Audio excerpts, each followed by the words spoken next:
वक्त बहुत कुछ मिटा देता है, यादें, सभ्यताएं, निशान, लेकिन कुछ रहस्य ऐसे हैं जो वक्त को भी ठहरने पर मजबूर कर देते हैं। ये पहेलियां जो सदियों से धूल में दबी थीं, जब सामने आई तो हमारे सोचने का तरीका ही बदल गया।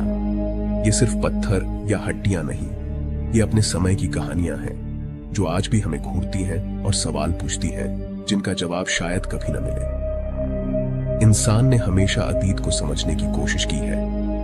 हमने पिरामिडों के राज खोले, भाषाएं सीखी, लेकिन कुछ खोजें बस देखती हैं, जवाब नहीं देती। ये हमें याद दिलाती है कि हम कितना भी जान लें, बहुत कुछ हमारी समझ से परे है। क्या हम सच में अपने इतिहास को जानते हैं? ये सिर्फ इतिहास नहीं, ये इंसान की जिज्ञासा, आस्था और डर की यात्रा है। कहानियां विश्वासघात, बलिदान और जुनून की। तो चलिए शुरू करते हैं दुनिया की सबसे रहस्यमयी खोजों की यात्रा पर, जहां इतिहास बोलता नहीं, गूंजता है। मिस्र की तपती रेत में 1881 में डियर एल बहरी में एक छिपे मकबरे की खुदाई हो रही थी। उम्मीद थी किसी महान फैरो का ताबूत मिलेगा, लेकिन एक ताबूत सबसे अलग था, सादा, गुमनाम। जब ताबूत खोला गया तो अंदर एक मम्मी थी, चेहरा दर्द से तड़पता, मुंह खुला जैसे आखिरी सांस में चीख रही हो, हाथ पैर कसकर बंधे, हड्डियों पर निशान। ऐसा लगा मानो उसे जिंदा दफना दिया गया हो। इसे नाम मिला अननोन मैन ई या स्क्रीमिंग मम्मी। सालों तक ये मम्मी एक रहस्य बनी रही। ये कौन था? इसके साथ ऐसा क्यों हुआ? मिस्र के लोग अपने मुर्दों का सम्मान करते थे, फिर इस मम्मी के साथ इतनी बेरहमी क्यों? थ्योरीज आई, जिंदा दफनाया गया, झड़ दिया गया, लेकिन सच किसी को नहीं पता था। फिर आई डीएनए टेस्टिंग, पता चला ये मम्मी थी राजा रामेसिस तृतीय के बेटे प्रिंस पेंटावेर की। दस्तावेजों से पता चला पेंटावेर ने अपनी मां के साथ मिलकर अपने पिता की हत्या की साजिश रची थी। साजिश पकड़ी गई, उसे मौत की सजा मिली। उसे शायद जहर खाने या फांसी लगाने का विकल्प दिया गया। मरने के बाद उसे शाही सम्मान नहीं मिला, न मम्मीकरण, न नाम, बस भेड़ की खाल में लपेटकर गुमनाम दफना दिया गया। मिस्र में नाम को आत्मा का हिस्सा माना जाता था। बिना नाम की आत्मा भटकती रहती है, शायद यही उसकी चीख है, एक ऐसी सजा जो मौत के बाद भी खत्म नहीं होती। आज भी ये मम्मी काहिरा के म्यूजियम में रखी है। उसका खुला मुंह, दर्द भरी आंखें आज भी उस शाही विश्वासघात की कहानी कहती हैं। ये सिर्फ एक मम्मी नहीं, एक चेतावनी है। सत्ता का लालच इंसान को कहां तक गिरा सकता है। कुछ गुनाहों की सजा मौत के बाद भी पीछा नहीं छोड़ती। इतिहास के पन्नों में दबी ये चीख आज भी हमें सोचने पर मजबूर करती है। क्या हम अपने अतीत से कुछ सीख पाएंगे? अब चलते हैं इटली के ट्यूरिन, जहां एक चर्च में रखा है श्राउड ऑफ ट्यूरिन, एक 14 फुट लंबा लिनन का कपड़ा जिस पर एक रहस्यमयी छवि बनी है।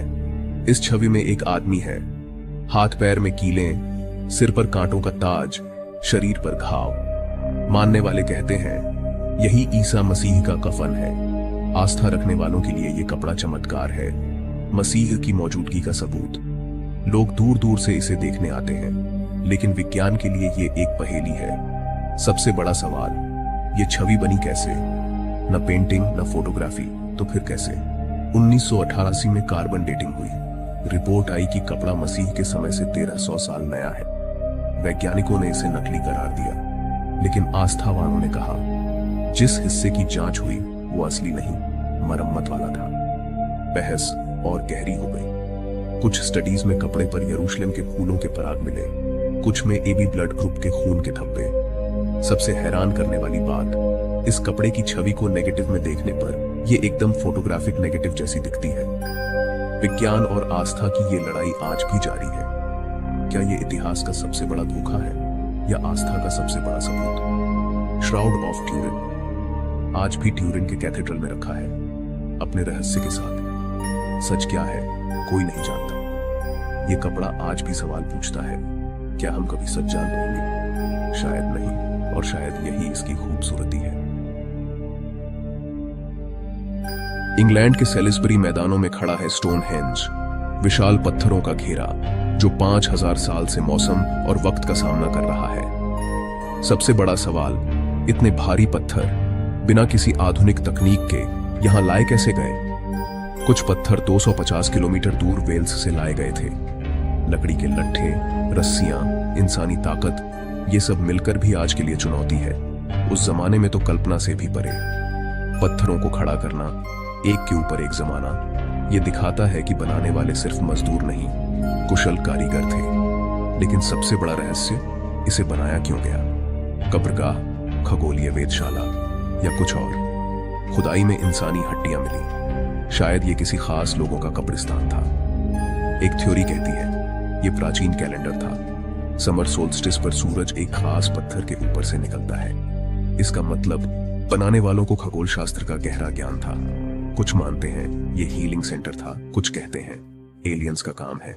सच जो भी हो, स्टोनहेंज आज भी अपने अंदर हजारों राज छुपाए हैं। हर नई खोज के साथ रहस्य और गहरा हो जाता है। ये सिर्फ पत्थरों का घेरा नहीं, हमारे इतिहास का सबसे बड़ा सवाल है। क्या हम कभी जान पाएंगे कि हमारे पूर्वजों ने ये क्यों बनाया? अब चलते हैं ईस्टर आइलैंड, प्रशांत महासागर के बीचों बीच, जहां खड़ी हैं रहस्यमयी मोआई मूर्तियां। ये मूर्तियां औसतन 13 फुट ऊंची, 14 टन वजनी, कुछ तो 80 टन से भी भारी, और ऐसी करीब 900 मूर्तियां हैं। सबसे अजीब, ये मूर्तियां समंदर की तरफ नहीं, द्वीप के अंदर की ओर देखती हैं, जैसे अपने लोगों की रखवाली कर रही हों। लोक कथाओं के मुताबिक ये पूर्वजों या सरदारों की मूर्तियां हैं। इनमें मना नाम की शक्ति है जो कबीले की रक्षा करती है। सवाल वही, इतनी भारी मूर्तियां बनाई और पहुंचाई कैसे गई?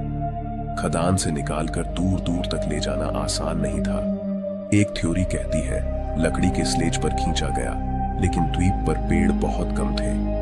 एक और थ्योरी, मूर्तियों को रस्सियों से झुलाते हुए चलाया गया, जैसे वो खुद चल रही हो। खुदाई में पता चला जिन्हें हम सिर और कंधे तक देखते हैं, उनके पूरे शरीर जमीन के नीचे दफन है। लेकिन इस सभ्यता का अंत दुखद था।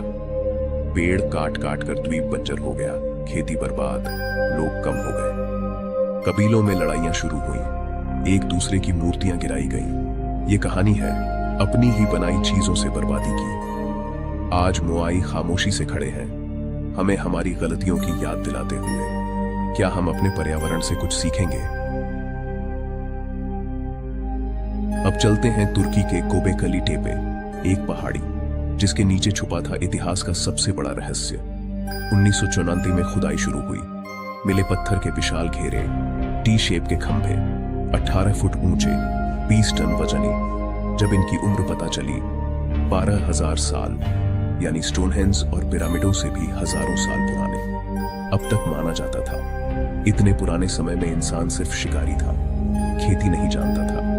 लेकिन गोबेकली टेपे ने यह सोच बदल दी। यहाँ शिकारी संग्राहकों ने मिलकर विशाल पूजा स्थल बनाया। यहाँ कोई घर नहीं, सिर्फ धार्मिक केंद्र। यानी पहले मंदिर बना, फिर सभ्यता शुरू हुई। शायद धर्म की ताकत ने इंसानों को पहली बार एक जगह इकट्ठा किया। खंभों पर जानवरों की सुंदर नक्काशी, लेकिन इंसानों की तस्वीरें कम। 1000 साल बाद इसे बनाने वालों ने खुद ही मिट्टी से ढक दिया। क्यों? ये रहस्य है। खुदाई अभी भी जारी है, सिर्फ 5% हिस्सा खुला है। ये जगह बताती है हम अपने अतीत के बारे में कितना कम जानते हैं। गोबेकली टेपे मानवता का पहला महान प्रोजेक्ट था। 12,000 साल बाद भी ये हमें अपनी जड़ों से जोड़ता है। तो दोस्तों, ये थी इतिहास की कुछ रहस्यमयी कहानियां, एक चीखती मम्मी से लेकर 12,000 साल पुराने मंदिर तक। हर खोज अपने आप में एक दुनिया है जो हमें बताती है हमारा अतीत रहस्यों से भरा है। ये कहानियां सिर्फ राजाओं या लड़ाइयों की नहीं, बल्कि इंसान की जिज्ञासा, आस्था और जुनून की है। हम एक लंबी कहानी का छोटा हिस्सा हैं। हमसे पहले भी लोग थे जिनके अपने सपने और विश्वास थे। शायद इन रहस्यों का कोई एक जवाब न मिले, और शायद यही इनकी खूबसूरती है। अगर आपको ये वीडियो पसंद आया हो तो लाइक जरूर करें।